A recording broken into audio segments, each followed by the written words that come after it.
शाहरुख के बेटे का ड्रग कनेक्शन। एनसीबी की जांच में खुलासा, 4 साल से ड्रग्स ले रहे थे आर्यन खान।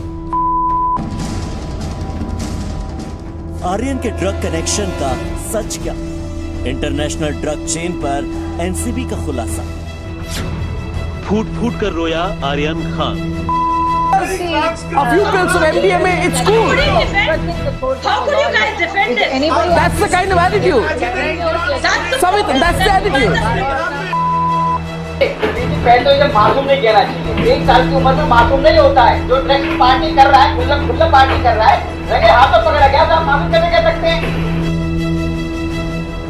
से मजबूती नहीं है, कोई उद्देश्य नहीं है यहाँ के लोगों का, सिर्फ नशा, ग्लैमर और चमक धमक। एविडेंस है ऐसे सप्लायर से बात करने की जो हार्ड ड्रग्स में डील करते। लॉबी ने कहा, अरे रिया और शोएब के जजमेंट को देखो। ये सारे आपको आतंकी जहरीले लोग याद होंगे। गोदी मीडिया का 24 घंटे चीखना, शाहरुख खान के बेटे को बदनाम करना, उन तमाम तस्वीरों को मैंने आपके सामने रखा है डॉक्यूमेंट करके। और ये सारी तस्वीरें 1 साल पहले आप देख देख कर थक और पक चुके थे। समीर वानखड़े, एनसीबी का ये वो अफसर जिसका भौकाल जारी था। भारतीय जनता पार्टी और भारतीय जनता पार्टी की लॉबी और तमाम आड़ भक्त इसके पीछे थे। Sameer Wankhede, we stand with Sameer Wankhede, क्योंकि समीर वानखड़े ने ही झूठे केस में शाहरुख खान के बेटे आर्यन खान को गिरफ्तार किया था। उधर दोस्तों, समीर वानखड़े के ऊपर जब सवाल खड़े हुए तो हिंदू संगठनों के द्वारा सोशल मीडिया पर नंगाई शुरू हो गई। तुरंत समीर वानखड़े के समर्थन में ट्रेंड चलने लगा। लेकिन ये अक्सर देखा गया है कि आड़ भक्त जिसके साथ खड़े होते हैं उसके सारे अंडे फूट जाते हैं, जिंदगी बर्बाद हो जाती है, पनौती बनकर ये श्राप की तरह उस पर लग जाते हैं। समीर वानखड़े को जैसे ही समर्थन इन्होंने दिया, समीर वानखड़े की जिंदगी गड्ढे में जाने लगी। और आज 1 साल के अंदर ही अंदर, यानी भीतर ही भीतर हुआ क्या? कहानी सुनी है ना आपने, वो जैसे को तैसा, कर्मा इज अ बिच। लीजिए दैनिक भास्कर का प्रूफ आपके सामने। जी हाँ, आर्यन खान को गिरफ्तार करने वाले ऑफिसर के घर सीबीआई की रेड है। समीर वानखड़े पर ड्रग्स केस रफा दफा करने के लिए 25 करोड़ की रिश्वत मांगने का आरोप लगा है। जी हाँ, मैंने तो पहले ही कहा था कि ये सिर्फ शाहरुख खान के नाम को बदनाम करने के लिए किया जा रहा है। भारतीय जनता पार्टी ने ऊपर से लेकर पीछे तक का जोर ठोक दिया था कि शाहरुख खान को तो पूरी तरह से बेकार कर देंगे, और पेशाब पीकर और घू चाटकर सारा दिन लवड़े में भुज्यम की तरह बस ट्वीट करने वाले एक आंड भक्तों की टीम लगातार आईटी सेल पोस्ट कर रही थी। शाहरुख खान ये तो शाहरुख खान वो, तो शाहरुख खान ने ये किया, शाहरुख खान वो गया, मुल्ला है, ये है, वो है। शाहरुख खान ने किसी को कोई जवाब नहीं दिया। खान है पठान है और तुम सारे के सारे कुत्ते की गांड है। क्या बात है सर, क्या बात है सर, क्या बात, ये बात है। नहीं, साबित हुआ है, ये साबित हुआ है। कैसे? उस वक्त की एक बहुत चर्चित तस्वीर दिखाता हूं आपको। ये याद है टकला आपको? ये द ग्रेट गंजा जिसकी चांद पे उजाला नजर आ रहा है, ये भारतीय जनता पार्टी का सदस्य, ये आरएसएस से जुड़ा हुआ गुंडा, समीर वानखड़े का करीबी, मीडिएटर दल्ला। जी हाँ, ये दल्ला है, शॉर्ट में दल्ला कहते हैं। ये उसमें कुर्की में पूरी तरह से शामिल था, मीडिएशन में। 25 करोड़ की सेल्फी है ये भाई साहब। गिरफ्तारी के बाद इसने सेल्फी ली थी और सोशल मीडिया पे ये उस वक्त वायरल हुई। दोस्तों, कर्मा सच में होता है। कैसे?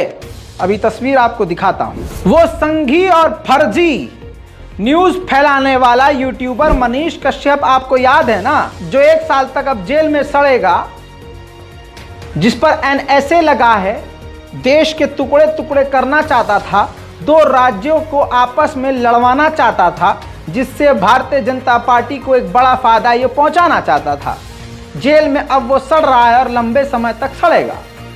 ये वही संघी जानवर है जो इनके साथ नजर आया था। कर्मा देखिए, karma is a bitch baby. अभी हम एक ऐसे शख्स से आप लोगों को मिलवाने जा रहे हैं जिनको देखकर बड़े बड़े नशेड़ियों का नशा हट जाता है, चरसियों का नशा उतर जाता है और गजेड़ियों का पूरा नशा खत्म हो जाता है।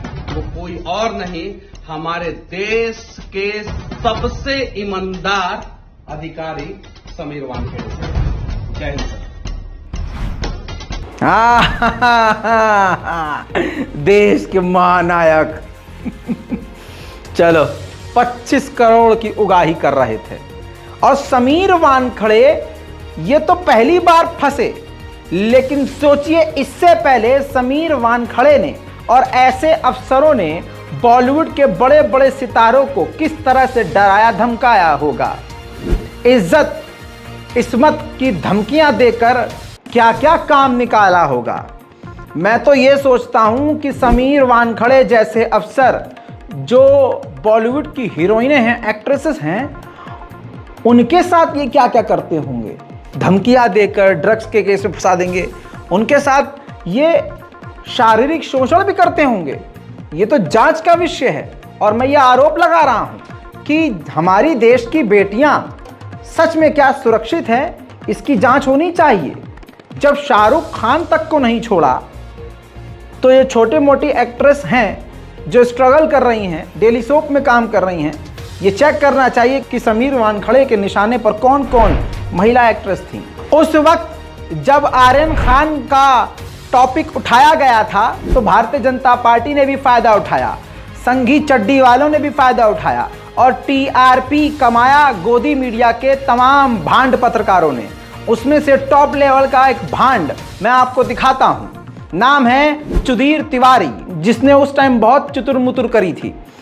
पहले उसका उस वक्त का वीडियो देखिए। 22 साल के अनन्या पांडे और 23 साल के आर्यन खान अपने स्कूल के समय से ही दोस्त रहे हैं। यानी इस ड्रग्स केस में आर्यन खान का जो ग्रुप मिला है वो सारे लोग ऐसे हैं जो एक ही स्कूल में एक साथ पढ़ते थे। आज हम ये नहीं समझ पा रहे कि आखिर बॉलीवुड को नशे की ऐसी कौन सी लत लग गई कि चाहे किसी बॉलीवुड के स्टार की बात हो या स्टार के बच्चे, बेटे या बेटी की बात हो, सबका नाम एक एक करके ड्रग्स केस में आता चला जा रहा है। आज जो बड़ी बात है, जो आप सबको सोचनी है और जो देश के लोग आज बात भी कर रहे हैं कि बॉलीवुड में आखिर ऐसा क्या है कि सारे लोग ड्रग्स का सेवन करते हैं, सारे लोग ड्रग्स के नशे में हैं।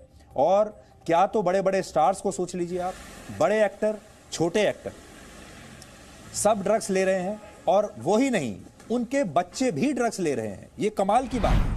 आज दोस्तों ये तो उस वक्त की बात बता रहा हूं, आज जब समीर वानखेड़े की ऐसी की तैसी हुई है और समीर का वानखेड़े में से वान अलग और खड़े अलग हो गया है, तो इसके तेवर कैसे बदले हैं। मैं तो कहता हूं कि कभी गिरगिट देखना हो तो इसे खुद अपना चेहरा शीशे में देखना चाहिए। जिस समय आर्यन खान को ड्रग्स मामले में गिरफ्तार किया गया था तब उनकी उम्र सिर्फ 23 साल थी और आज आप अंदाजा लगाइए कि इस उम्र के किसी भी लड़के या लड़की को पैसे के लालच में ड्रग्स के मामले में फंसाकर अगर जेल भेज दिया जाए तो उसके माता पिता पर क्या बीतेगी। आज शाहरुख खान की हमें तारीफ करनी होगी कि इतनी बड़ी नाइंसाफी के बाद भी शाहरुख खान या उनके परिवार ने कभी भी किसी सार्वजनिक मंच से कोई शिकायत नहीं की, अपना मुंह एक बार भी खोला नहीं और ना ही कभी उन्होंने मीडिया में कोई इंटरव्यू दिया है। लेकिन लोगों ने शुरू में यह मान लिया था कि अब शाहरुख खान का करियर समाप्त हो चुका है। करियर तो समाप्त हो ही गया है, उनके बेटे का करियर भी बनने से पहले ही समाप्त हो गया इस गिरफ्तारी के बाद। यानी ये उनके जीवन का सबसे बड़ा दौर था। दोस्तों ये है इनकी औकात। आज ये जितनी भी नफरत फैला रहे हैं ना, जितनी भी गोदी मीडिया वाले, जैसे ही सत्ता चेंज होगी ये तुरंत खुद भी चेंज हो जाएंगे। लेकिन याद रखा जाएगा, तमाम इनकी हरकतों को डॉक्यूमेंट किया जा रहा है। मैं और मेरे जैसे लोग इनको जिंदगी भर जलील और एक्सपोज करते रहेंगे। आज जो कुछ भी मुसलमानों के खिलाफ किया जा रहा है ये सरासर गलत है, लेकिन अल्लाह की लाठी में आवाज नहीं होती। कर्मा नाम की एक चीज है, यह पलट कर जरूर आएगा। दोस्तों, अब दानिश नाम के एक नौजवान लड़के को प्रतापगढ़ की पुलिस ने, अधिकारियों ने, जी हाँ, पुलिस प्रशासन के एक व्यक्ति ने, अफसर ने सिर्फ इसलिए पीटा क्योंकि उसके पास डीएल नहीं था, ड्राइविंग लाइसेंस नहीं था। और इतना पीटा कि उसको थाने ले जाकर भी पीटा और थाने ले जाकर उसको करंट भी लगाया। ये सिर्फ इसलिए क्योंकि हर प्रशासन के अंदर, तमाम दफ्तरों के अंदर अब, जैसे मैंने 2 साल पहले कहा था, आरएसएस के लोग पहुंच चुके हैं, आरएसएस की मानसिकता वाले लोग पहुंच चुके हैं। तो ऊपर जो वर्दी जिसने पहनी है, उसके जिस्म के अंदर जो दिल है, उस दिल और उस दिमाग के अंदर सिर्फ गू और मुसलमानों के खिलाफ नफरत है। इसी वजह से ये खाकी वर्दी वाले भी स्पेशली संघियों से ज़्यादा संग दिल हैं और ऐसे घटिया कारनामे करते रहते हैं। दोस्तों, इनका पूरा वीडियो मैं दिखा नहीं सकता क्योंकि वीडियो विचलित करने वाला है, लेकिन आइए इनके बड़े भाई का बयान आपको सुनाते हैं। आपके भाई को पहले तो अंदर नहीं जाए, मैं बताया कि हाई कोर्ट का, तो वो कहते हैं आपके भाई को मिर्गी का दौरा आ रहा है और क्या कहते हैं, फिर बाहर लेके आए और कह रहे हैं कि मोबाइल आप वीडियो ना बनाइए, ऐसा कुछ ना करिए, आपके भाई को नहीं मारा। उसके बाद कह रहे हैं गलती से थोड़ा, एक कांस्टेबल कहता है उन्हीं का कि नहीं मारे बहुत ज्यादा है, और एक दरोगा जी कहते हैं कि नहीं यार वो गाली दिया था तो 2-4 थप्पड़ मार दिए। ये बताइए 2-4 थप्पड़ की चोटें हैं? आप बताइए 2-4 थप्पड़ की चोटें। मारा कौन नाम पता है क्या? एक हर्षवर्धन नाम, उसने जो एक बार बोला तो हर्षवर्धन नाम बताया, और वहाँ एक दरोगा जी थे और एक हेड कांस्टेबल थे हवलदार और 2-3 कांस्टेबल थे जिनको हम पहचानते हैं, और सब तो मान लीजिए बाद में आए हैं जिनको उंगली इशारा करके दिखा रहे थे। मैं खुद गया तो लॉकअप में मार रहे थे। लड़का कौन है आपका? ये मेरा छोटा भाई है। घर कहाँ है आपका? मेरा घर है पुरेला। नाम बताइए, आप क्या नाम है? मोहम्मद मोहसिन नाम है। दोस्तों, सारा खेल बहुत क्लियर है। जो भी इंसान आज के इस वक्त में संघ से जुड़ा है और हनूदी समाज से है, हिनूदी समाज से अगर वो होगा तो उसको सिखाया जा चुका है। नफरत दिल और दिमाग में मोदी सरकार ने 14 से अब तक इतनी डाल दी है कि चाहे वो कितना भी पढ़ा लिखा हो, मुसलमान को मारना ज़रूरी समझता है। उनको लगता है, पैखानाखोरों को, कि अगर हम मुसलमान को परेशान करेंगे, प्रताड़ित करेंगे तो हमें पुण्य मिलेगा, भगवान श्री राम खुश होंगे।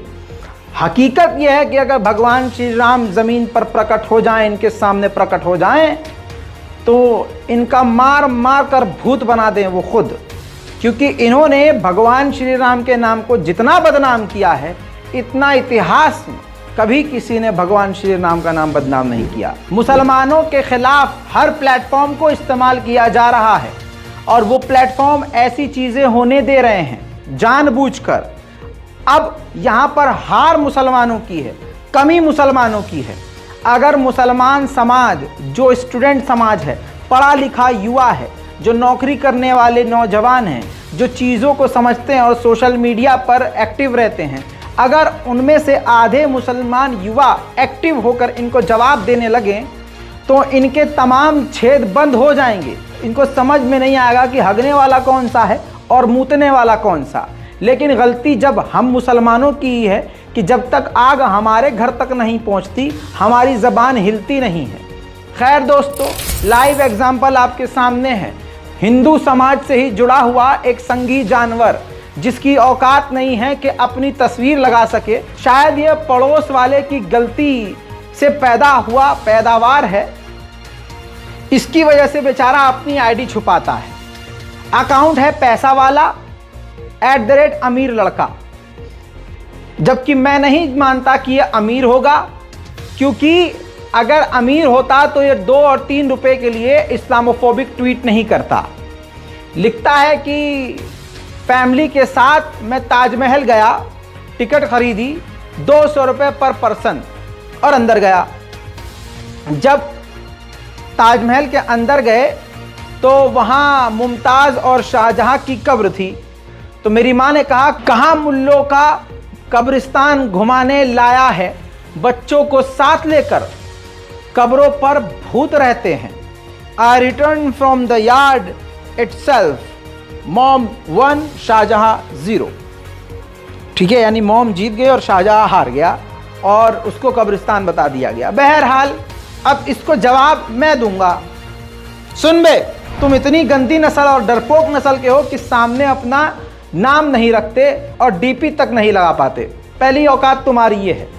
दूसरी औकात ये है कि अबे हमारी तो कब्रिस्तान से ही कमाकर तुम्हारा बाप पैसा कमा रहा है,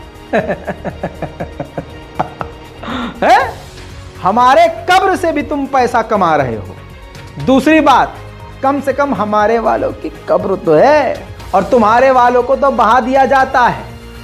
तीसरी बात, वहां पता है कि वो कब्र है, शाहजहां की कब्र है, मुमताज की वहां कब्र है, तो वहां तुम्हें कब्र ही मिलेगी। तुम्हें क्या लगा 200 रुपया पर बंदा देके तुम्हें अंदर रशियन नाचती हुई मिलेगी क्या? है क्या बढ़िया था गुरु। खैर दोस्तों, ऐसे लगातार सोशल मीडिया पर लोग संघी जानवर ट्वीट करते रहते हैं जो उनको व्हाट्सएप पर दिया जाता है कि आज कुछ नया करके दिखाओ, जिससे जो बीजेपी आईटी सेल का हेड है वो खुश हो जाए और आपके 2 रुपये ट्वीट की जगह 4 रुपये पर ट्वीट दे दे, आपकी जो है प्रमोशन हो जाए। तो ये सब इसीलिए होता है। अब इसी तरह से आगे बढ़िए। अक्सर मैंने आपको कहा है कि इस वक्त इस्लामोफोबिया इतनी चरम सीमा पर है कि जिसका कुछ काम नहीं चल रहा हो वो इस्लाम के खिलाफ, मुसलमान के खिलाफ बयान दे दे, रातों रात फेमस, दुकान चल जाएगी उसकी। अब एक कहानी आपको बताते हैं, सच्ची घटना पर आधारित। एक लड़की थी, बहुत घटिया एक्टिंग करने वाली, करियर नहीं चमक रहा था, परेशान थी, जिस्म के सारे कपड़े उतार चुकी थी, सारे कपड़े। घबराहट हो रही है ना, एक न्यूड नाम से तो एकदम जी मचल जाता।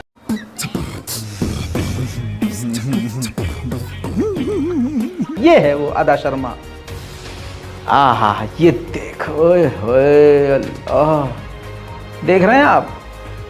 अदा शर्मा तमाम कपड़े जिस्म के उतार चुकी थी, हत्ता कि ये देखिए फुल न्यूड, मतलब बिकनी शॉट हो, फुल न्यूडिटी हो, तमाम इन तरह के पोज को देकर फोटोशूट करवाकर थक चुकी थी, न्यूड पूरी हो चुकी। ये अदा शर्मा बेचारी बड़ी परेशान थी, नंगी हो चुकी थी, लेकिन कोई फिल्म हिट नहीं हो रही थी, दुनिया इसको पहचान नहीं रही थी। फिर इसके दिमाग में आइडिया आया, इसने माहौल को देखा और अपना दिमाग लड़ाया और समझ गई कि अब मुझे कैसे कामयाब होना है। इसने तुरंत बुर्का पहन लिया। बुर्के की ताकत देखिए, बुर्का इसने क्या पहना, हिट हो गई, सारी दुनिया पहचानने लगी। लोग जो कल तक इसको जानते नहीं थे, एक बड़ी सी लॉबी इसके पीछे हो गई कि हाँ दीदी आगे बढ़ो, हम तुम्हारे साथ हैं, अदा शर्मा आगे बढ़ो, हम तुम्हारे साथ हैं। यही अदा शर्मा ऐसी अदाएं दिखा चुकी हैं कि संघी मुंह छुपाते फिरेंगे। लेकिन क्या कहें, अब यही महिला अब संघियों की क्या बोलूं मैं अरे यार, शर्म भी नहीं आती तुम्हें?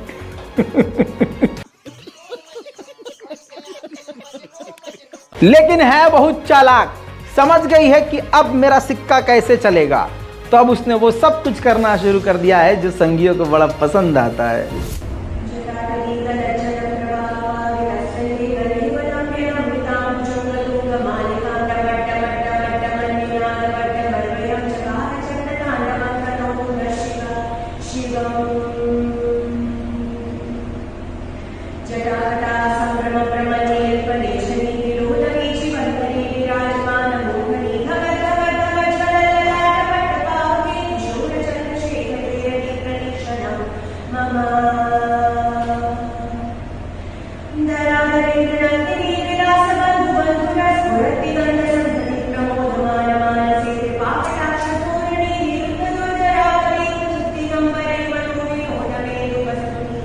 This is business, bro.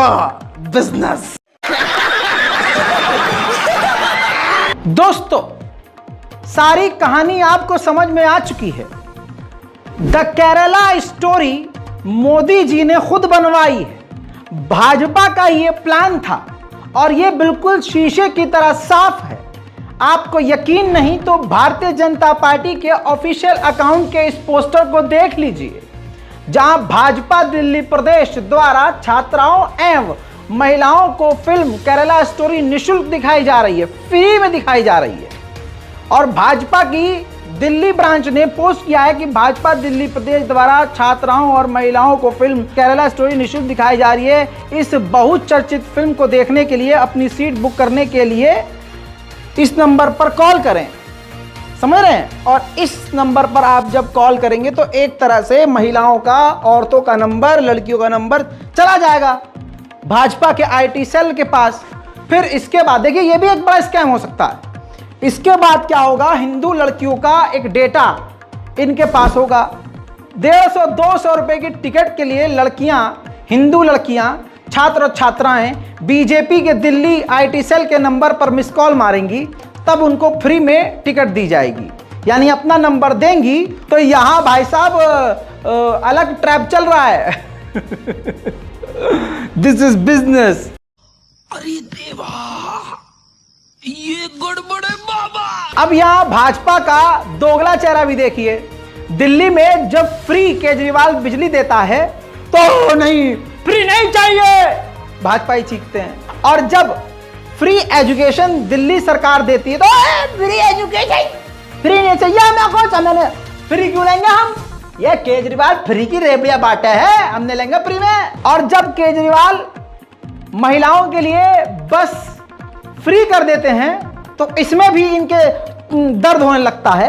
और फ्री में क्यों, महिलाओं को फ्री में क्यों, फ्री का लालच दे दे के नाकारा बना रहे हैं देश की जनता को। और यहां अपनी आई तो लो चलो फिल्म पे आओ, आओ फिल्म फ्री, अरे फ्री दिखाएंगे, आओ मिस कॉल मारो और फिल्म फ्री में देखो और दिल में नफरत लेके जाओ। आहा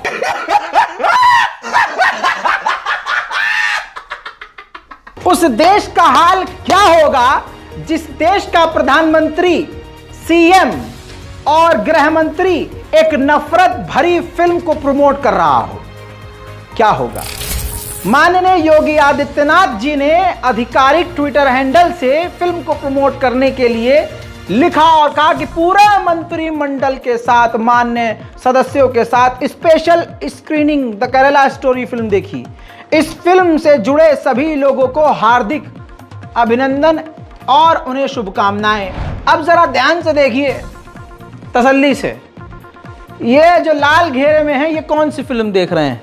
किसी को फिल्म में इंटरेस्ट नहीं है और द केरला स्टोरी में इतना ज्यादा नफरत है, इतना ज्यादा नफरत है कि मेरे खुद के मुस्लिम साथी ने बताया कि भाई इस फिल्म में इतनी ज्यादा नफरत दिखाई गई है कि आप अगर मुसलमान हो के भी इस फिल्म को देखेंगे तो आपको एकदम से हो जाएगा कि यार ये क्या सच में होता है, सच में ऐसा है क्या। पूरी प्लानिंग के तहत पूरे जहर, जितने जहर डाल सकते थे वो तमाम जहर इस फिल्म के अंदर डाले गए हैं।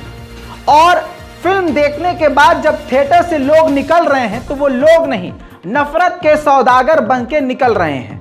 और ये तस्वीरें तमाम इस तरह की सामने आ रही हैं। ये सब कुछ भाजपा ही करवा रही है और मोदी जी का ये सबसे बड़ा खेल है, क्योंकि आपकी स्क्रीन पर यह बड़ी खबर इस बात का सबूत है। आज तक लिखता है कि द केरल स्टोरी आने के बाद यूपी में पहले लागू किया गया लव जिहाद विरोधी कानून। समझ रहे हैं आप? जी हां, यह एक बड़ा स्कैम है, एक बड़ा खेल है, एक बड़ा जाल है मुसलमानों को परेशान करने के लिए। उधर अंतर्राष्ट्रीय हिंदू परिषद के महामहिम प्रवीण तोगड़िया, हेट स्पीच के मास्टर, उन्होंने साफ साफ बयान दिया है कि जो मुसलमान बच्चे ज्यादा पैदा करेंगे उनको सरकारी सुविधाएं, सरकारी लाभ से दूर कर दिया जाएगा और उसके बावजूद ज्यादा बच्चे पैदा किए तो उनको 10 साल की जेल करवा दी जाएगी। सरकारी किसी भी पद पर मुसलमानों को नहीं जाने दिया जाएगा। यह सब इसीलिए किया जा रहा है। पहले एक फिल्म रिलीज करवाई जाती है जिससे जिन हिंदुओं के दिल में मुसलमानों के लिए नफरत नहीं है उनके भी दिल में मुसलमानों के लिए नफरत पैदा हो जाए, फिर उसके बाद ये अपना नफरत का एजेंडा सही से सेट कर पाए। लेकिन ऐसे लोगों पर सुप्रीम कोर्ट, हाई कोर्ट कोई सुनवाई नहीं करता है, ऐसे लोगों की गिरफ्तारी नहीं होती है।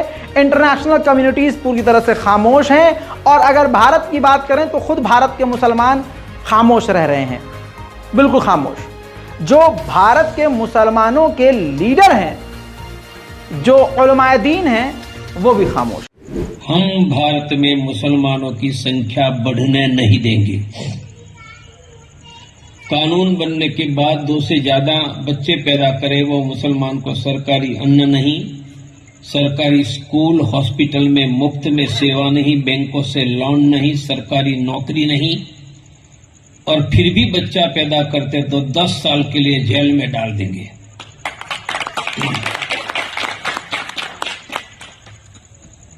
दूसरा, सरकार पर हिंदुओं का कंट्रोल करवाएंगे। कैसे? संविधान संशोधन करेंगे कि ये देश पे prime minister, chief minister, DM, collector, SP, जज देश में हिंदू के अलावा किसी को बनने ही नहीं देंगे।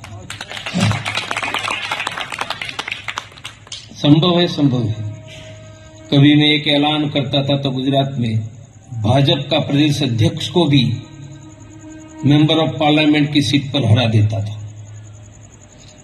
लोग मुझ पर भरोसा करते थे, उन पर नहीं करते थे। उनका नाम शंकर सिंह वाघेला है। भाजपा में पार्लियामेंट लड़ने निकले, मैंने हरा दिया था। उनका कि मतदाता, वोटर हमारे साथ थे।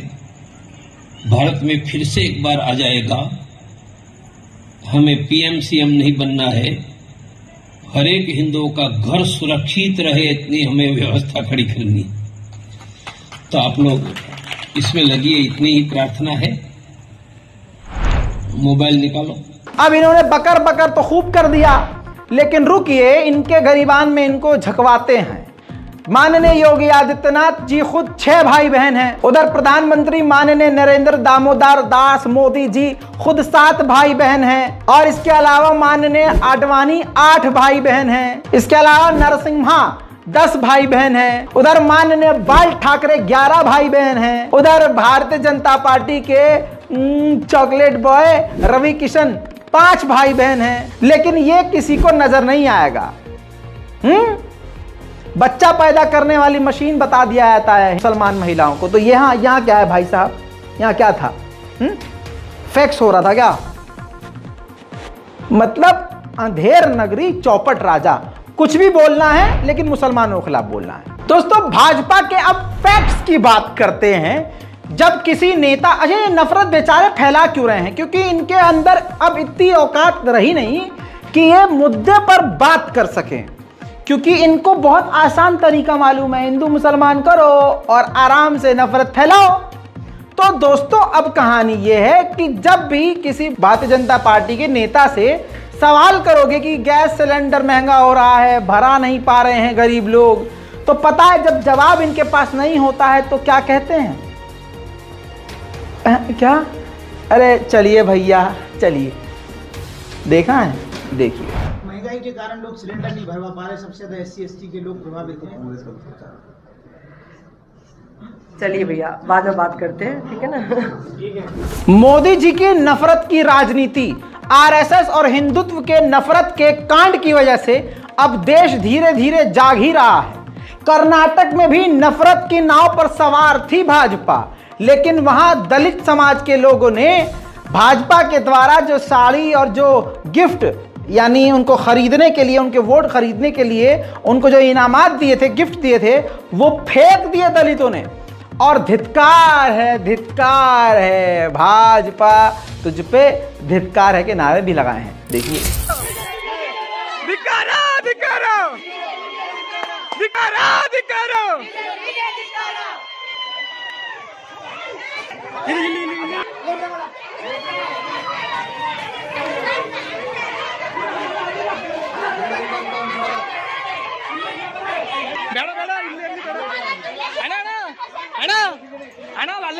ಅಲ್ಲಿರೋ ಸಾಕು, ಇನ್ನೊಂದು ಸ್ವಲ್ಪ ತಗೊಳ್ಳಿ. ಒಂದು 8 ತಗೊಳ್ಳಿ. ಸಾಕು ಅಲ್ಲಿ ಸಾಕಲ್ರಿ. ಧಿಕ್ಕಾರ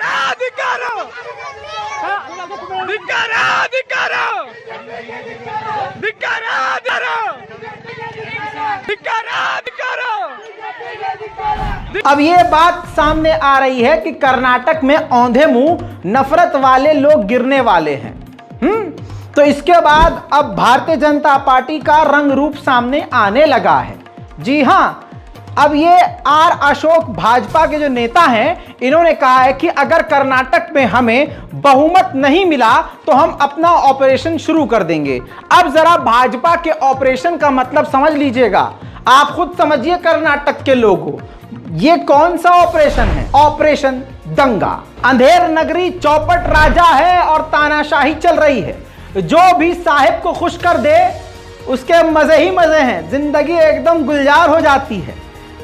बाबरी मस्जिद का फैसला भाजपा और बहुसंख्यक की झोली में डालने वाले जजों को कुर्सियां दी गई हैं, ऊंचे ऊंचे पद दिए गए हैं।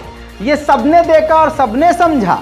अब दोस्तों, राहुल गांधी को सजा देने वाले जज भी यही उम्मीद कर रहे थे और उम्मीद पर खरी भी भाजपा और भारतीय जनता पार्टी और साहिब उतर रहे थे।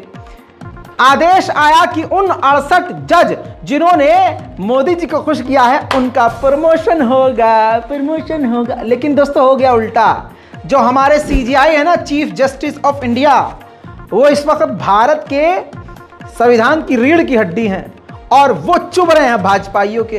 पूरा फैसला यूं पलट दिया उन्होंने। राहुल गांधी को सजा सुनाने वाले जज समेत 68 जजों के प्रमोशन पर सुप्रीम कोर्ट ने रोक लगा दी और फटकार लगाई। बस दोस्तों, यही कहूंगा कि जो न्यायाधीश आज काम कर रहे हैं, खुदा की कसम इसी तरह से वो न्याय करते रहें तो एक न्याय करने वाला लाखों नफरत के कीड़ों पर भारी पड़ेगा। उधर जो खिलाड़ी बैठे हैं दिल्ली के जंतर मंतर पर न्याय मांगने के लिए, वो भी संघियों, वो हैं खुद संघी और बैठे हैं सड़क पर और खुद संघियों के निशाने पर आ रहे हैं।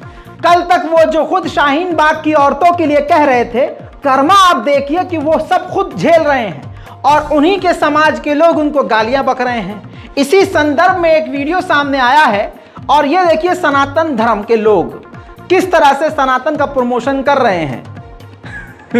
भगवान श्री राम खुद शर्मिंदा होंगे कि ये मेरे मानने वाले हैं। छी छी छी छी। देखिए जरा, कई जंतर मंतर पे कुछ लोग आजादी मांग रहे थे कि धरना प्रदर्शन पहलवानों का चल रहा है, वहाँ पर आकर कुछ जयचंदों ने आजादी मांगी थी। तो मैं चाहती हूँ कि आजादी बहुत अच्छे से उनको मिले। मैं आस्था मां आजादी दूंगी, चांटे बजा बजा कर एक बार आओ आजादी दूं। भैया आप कैसे आजादी देना चाहते हैं? देखो जी, ये दी आजादी, ठीक है, इससे आजादी दोगे? बढ़िया ढंग से आजादी देंगे और ऐसी आजादी देंगे कि इनकी आने वाली पुश्तें तो कभी जीवन में आजादी मांग देगी। बहुत सुंदर। और भैया आप कैसे आजादी दोगे? इससे देंगे जी, हमारे यहाँ तो जूते से दी जाती है। वाह जी वाह, वाह जी वाह। विजय भैया आजादी ये दूंगा, कोनी से दही तोड़ दूंगा, आजादी कर दूंगा, पूरा आजाद कर दूंगा तुम्हें मैं। जय श्री राम। तो आप लोगों को पता लग गया कि राष्ट्रवादी हिंदुवादी लोग, हाँ, सुनो, यूपी में भी मिल रही है आजादी। हाँ, असद को दे दी ना आजादी, अतीक को दे दी ना आजादी, जुनैद को भी दे दी आजादी। ठीक है, तुम्हें भी दे देंगे आजादी। जिसको चाहिए आजादी ले जाओ आके। तुम ठंड रखो, मई जून है, शिमला बना रखा, शिमला। जय जय श्री राम। अब इस वीडियो को विनय दुबे ने शेयर किया। एक्टिविस्ट विनय दुबे के इस शेयर से ही बड़ा कांड हो गया।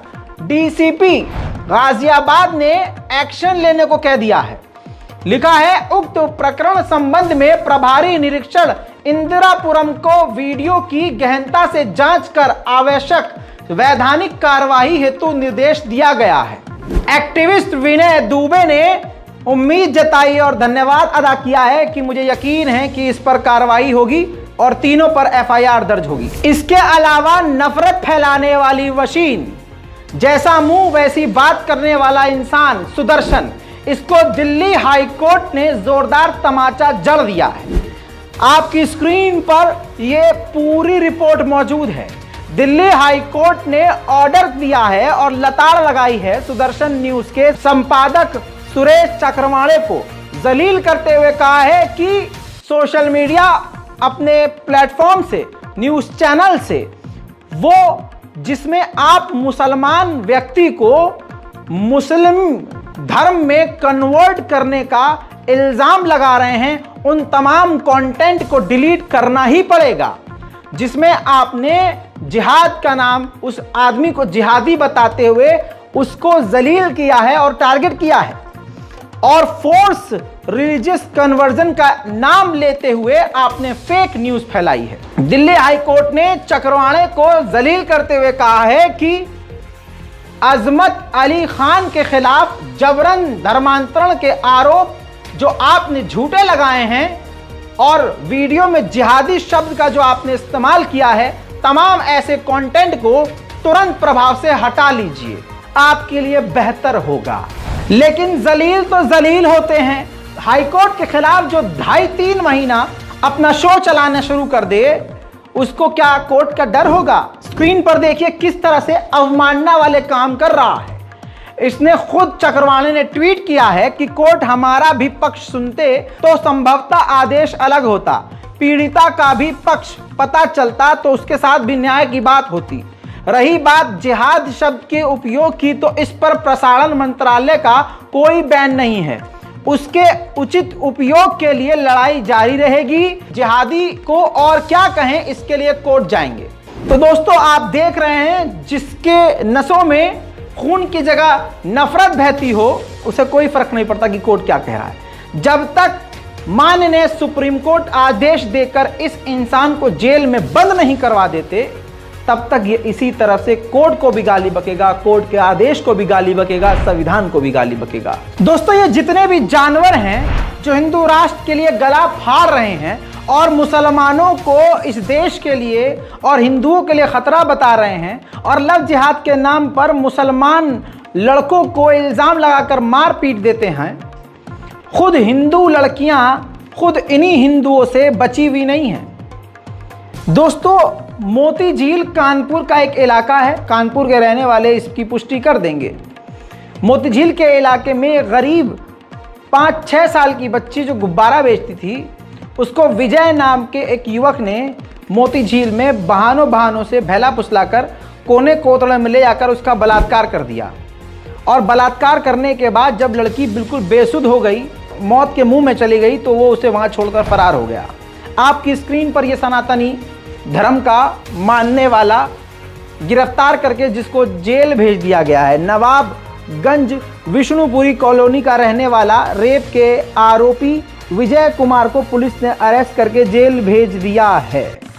इस वैश्य को देख लीजिए, और क्योंकि सनातन धर्म से है इसलिए कोई भी इस पर सवाल हिंदू संगठन नहीं उठाएगा। मैं आपको तमाम वो खबरें बताता हूं जो खबरें दिखाने की औकात बड़े बड़े गोदी मीडिया के प्लेटफॉर्म में नहीं है। वही खबरें बताता हूं जो असल में खबर है और असल में आपको फायदा पहुंचाएंगी। दोस्तों, कोशिश रहती है ये संघियों की और खासकर मोदी सरकार की कि ऐसी वीडियोस आपके सामने ना आए। YouTube भी कई सारी ऐसी हरकतें कर देता है जिससे कोई भी यूट्यूबर इस तरह का कंटेंट नहीं बना पाएगा। इसलिए आपसे गुजारिश है कि हमारे नेशनल प्राइम टाइम को ज़्यादा से ज़्यादा सपोर्ट कीजिए। और पहले ही बता चुका हूं कि हमारी नेशनल प्राइम टाइम रिपोर्ट से हमें कोई अर्निंग नहीं मिलती है, कोई हमें पैसे का फ़ायदा नहीं होता है, लेकिन बस आपको ये बताना है, अपनी कौम को ये समझाना है कि तुम्हें सावधान रहना है, बच के चलना है, क्योंकि जानकारी ही आपके लिए हमारे लिए बचाव है। जैसे 32,000 से सीधा 3 पर, यानी सीधा आसमान से सावरकर की तरह जो है गंदी नाली में चले गए, वैसे ही आंकड़ों में जितना फर्क है वैसे ही इनकी नीयत में भी फर्क है। जो केरला स्टोरी पर उछल रहे हैं कि 32,000 लड़कियां, दोस्तों यहां मैं अब आपको बताने वाला हूं द कर्नाटका स्टोरी। जी हां, कर्नाटका स्टोरी के बारे में किसी फिल्म स्टार, फिल्म डायरेक्टर की औकात अगर हो तो फिल्म बना के दिखा दे, किसी भी भगवाधारी में हिम्मत हो तो 2 लफ्ज बोल के दिखा दे। यहां एक सनातनी 32 महिलाओं पर भारी पड़ा है, 32 महिलाओं को खा गया। दोस्तों, नाम है इस व्यक्ति का मोहन कुमार, जिसने पता नहीं कौन सा जिहाद चलाया। अब ये सनातनी जाने और जो सारा दिन हिंदू लाश चिल्लाते हैं वो जाने। मोहन, ये प्रोफेसर है, प्रोफेसर मोहन कुमार ने 32 महिलाओं को एंटी प्रेगनेंसी पिल्स खिलाई और साइनाइड पीने को दे दिया, मतलब पिला दिया। और 2003 से 2009 तक इसने 20 महिलाओं को मारा इसी तरह से साउथर्न कर्नाटका में। और जब 19वां मर्डर हुआ तो अफवाह ये फैली और इल्ज़ाम ये लगा कि इनको मारने वाला सीरियल किलर कोई मुसलमान है। लेकिन जब पूरी इन्वेस्टिगेशन की गई तब सनातनी का नाम सामने आया। नाम निकला प्रोफेसर मोहन कुमार का, जिसने 32 महिलाओं को मार डाला। साइको है, इसने किया सो किया, लेकिन इसने कोर्ट में एक्सेप्ट किया कि इसको लस्ट था, लत थी लड़कियों की, औरतों की। अब ये तो जांच का विषय है कि इसने हिंदू महिलाओं के साथ क्या क्या किया होगा दोस्तों। लेकिन यहाँ आप देखिए, सनातनी, अपनी ही एक अकेला सनातनी 32 महिलाओं पर भारी पड़ गया, 32 महिलाओं को खा गया। इस पर किसी भी हिंदू राष्ट्र वाले, किसी भी आबा बाबा दाबा डाबा किसी को जो है गुस्सा नहीं आएगा। इस पर बयानबाजी नहीं होगी। हिंदू महासभा, बजरंग दल, ये इनकी औकात ही नहीं है कि अब इस पर कुछ बोल सकें। ये दोगले हैं। पापी को उसके पाप की सजा इसी दुनिया में मिलती है, इस बात पर आप फिर से यकीन करने लगेंगे। मुसलमानों के खिलाफ जजमेंट देने वाले पूर्व सीजीआई रंजन गोगोई के खिलाफ मानहानि का मामला दर्ज किया गया है। उनके खिलाफ असम पुलिस वर्कर्स के अध्यक्ष अभिजीत शर्मा ने मामला दर्ज कराया है। एक्सक्लूसिव खबर है दोस्तों। जो बात 1 साल पहले मैं बोलता था, आज वो तस्वीरों में नजर आने लगी है। फिर से उस बात को रिपीट करूं, ये जितने भी भगवान का नाम लेकर गला फाड़ते हैं, जो भगवा झंडा लेकर कूदने लगते हैं सड़कों पर, ये भगवान श्री राम के भक्त नहीं हैं, श्री हनुमान के भक्त नहीं हैं, ये शिव शंभू के भक्त नहीं हैं। असल में ये घटिया लोग हैं। एक तस्वीर दिखाने वाला हूं। भगवान श्री राम का एक साफ सुथरा नारा ये लगा रहे हैं एक महिला के विरोध में, जो विपक्ष की पार्टी की है। आप ये देखिए कि भाजपा ने जय श्री राम के नारे को किस तरह से कस्टमाइज कर दिया है अपने लिए। दंगा करना हो, मस्जिद में आग लगानी हो, विपक्ष को परेशान करना हो, महिला का बलात्कार करना हो, अतीक अहमद जैसे कस्टडी में मौजूद क्रिमिनल को आकर सर में गोली मारकर जय श्री राम कहना हो, ये सब हो रहा है। देखिए,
अब आप यहां रुक जाइए। अब मैं आपको केरला फाइल के बाद अब मैं आपको एक और स्टोरी सुनाता हूं, the Madhya Pradesh story. NCRB के रिपोर्ट के मुताबिक, ये देखिए ला ला ला ला ला ला ला ला आपकी स्क्रीन पर, एनसीआरबी 2021 के अनुसार, उसकी रिपोर्ट के अनुसार, मध्य प्रदेश देश का दूसरा राज्य है जहां 36,104 महिलाएं, बच्चियां लापता हुई हैं जिन्हें खोजा नहीं जा सका।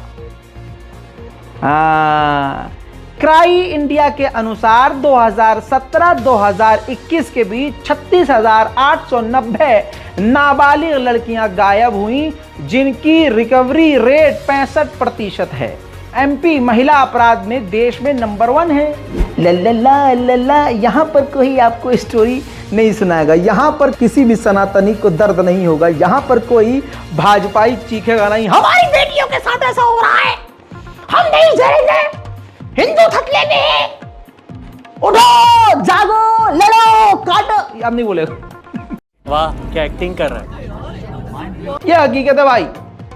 लेकिन यहाँ पर मुसलमान लड़कियों को संभलना है, समझना है और बचना है भगवा लव ट्रैप से। आइए जरा सा एक आपको और नया खुलासा करके बताता हूं, जिससे थोड़ी सी आपकी आंख और खुल जाएगी कि आपके ही गली मोहल्ले में किस प्रकार से भगवा लव ट्रैप का पूरा एक तंत्र चल रहा है सिस्टमैटिक तरीके से। दोस्तों, लखनऊ का दुबग्गा एरिया और एरिया की एक 90% आबादी वाली कॉलोनी, जिसमें मुस्लिम बच्चियों का एक बड़ा मदरसा संचालित होता है, जिसमें तकरीबन 1000 बच्चियां हिफ्ज और आलिमा की पढ़ाई करती हैं।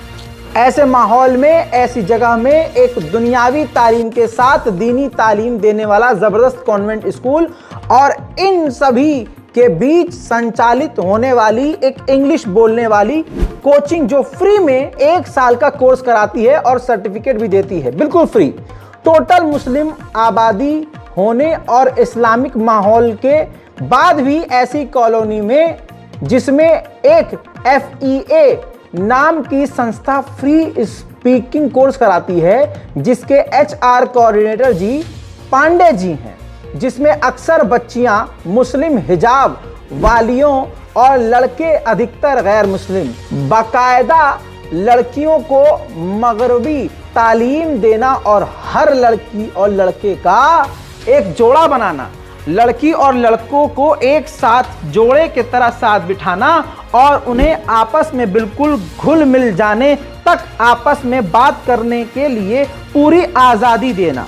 कोचिंग के अंदर किसी का बर्थडे सेलिब्रेट करना है, डांस सिखाने से लेकर बुर्के वालियों को गैर मुस्लिम लड़कियों के साथ होली में रंग लगाने तक हर तरह के प्रोग्राम यहाँ किए जाते हैं।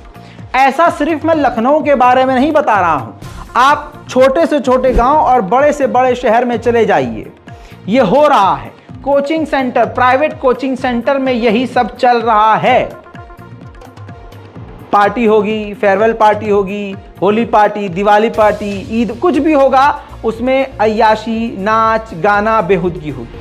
अब इसी कोचिंग सेंटर में पढ़ने वाले फिर बच्चे जो संघी समाज से आते हैं, जिनको जानबूझकर ट्रेंड किया गया है, और जब उनको सब कुछ मिल रहा है खाने के लिए, तो क्या होगा ये देखिए। हमारे मुसलमान समाज की बच्चियों की हरकत, भगवा सर पर बंधा हुआ है, हिजाब में लड़की बैठी हुई है, क्या ही कहेंगे आप। ये देखिए कोचिंग सेंटर में ये चश्मे वाले लड़के को देखिए, आजू बाजू में मुस्लिम लड़की बैठी हुई है, हिजाब वाली लड़की बैठी हुई है।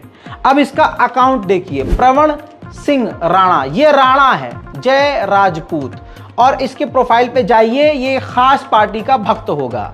आइए अब इसकी दूसरी तस्वीर देखिए, उसी मुस्लिम हमारी बेटी बहन के साथ ये रेस्टोरेंट में बैठा हुआ है। ठीक है दोस्तों, तो ये सब कोचिंग सेंटर में चल रहा है जो आपको नजर नहीं आ रहा। इन सब चीजों को खुद हिंदुत्व के समर्थक सपोर्ट करते हैं, इनके हिंदू लड़कों के माँ बाप भी सपोर्ट करते हैं कि हाँ जो कर रहा है मुल्ली के साथ करने दो, ये तो पुण्य का काम है, वैसे भी ब्याह उससे थोड़ी ना करेगा, ब्याह तो हमारा लाडला हमसे करेगा। अब लड़कों को भी पता है, ये हिनूदी समाज से जो लड़के आते हैं उन हिनूदियों को पता है कि यार हमारे माँ बाप ने हमें छूट दी हुई है, हम कुछ भी करें इनके साथ हैं, हमें तो सेक्स करने को मिल रहा है इनके साथ, और ब्याह हमारा कहीं और, हमारे माँ बाप कराएंगे या कहीं और है। ये आप समझ लो बहुत गंदा खेल चल रहा है। और जो भी हिजाबी लड़की, मुस्लिम लड़की, हिनूदी समाज के लड़के के साथ है, लानत है उस पर, लख दी लानत। समझ जाओ, संभल जाओ, याद रहो तुम पाक हो, नजासत से तुम्हें दूर रहना है, नजिस लोगों से दूर रहना है। बस यही कहूँगा, इससे ज़्यादा मैं कुछ कह नहीं सकता, क्योंकि जितना मैं कह रहा हूँ उतना कोई और कहेगा भी नहीं। आपके माँ बाप भी इतना समझाएंगे नहीं, क्योंकि आप खुद अपने माँ बाप की सुनते नहीं। अगर आप अपने माँ बाप की सुनते तो आज आपका यह हाल ना होता। बहरहाल इस नेशनल प्राइम टाइम में आज के लिए इतना ही। रिपोर्ट को शेयर कीजिए, दुआओं में याद रखिए। जय हिंद।